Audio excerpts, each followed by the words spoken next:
Welcome back to Masonry Studio. I'm Jeff Jacobson, Director at Masonry. We don't like vacant spaces. We love activating spaces. We love utilizing spaces. When a landlord asks us, should I consider a pop-up? We almost always say yes. But instead of a pop-up, let's call it a short-term activation. Now, why is that the case?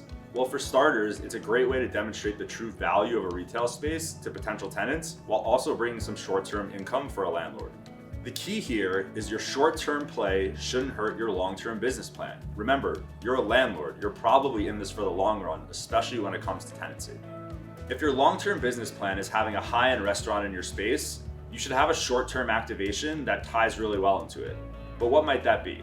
Well, a lot of short-term activations involve art, and typically high-end restaurants have a very similar patron to someone going to a short-term art gallery. So now you can use that short-term art gallery to take it to restaurateurs and say, hey, look at the amazing crowds that turned out to this space. I think it'd be a really great idea for you to open a restaurant here, and you have a similar clientele, similar patrons, and a really great business.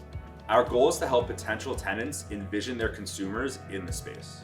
You're eliminating the need for imagination.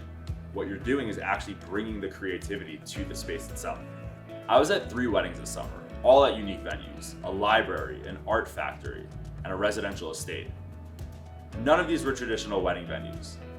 They were all short-term activations creating revenue and content for their operators.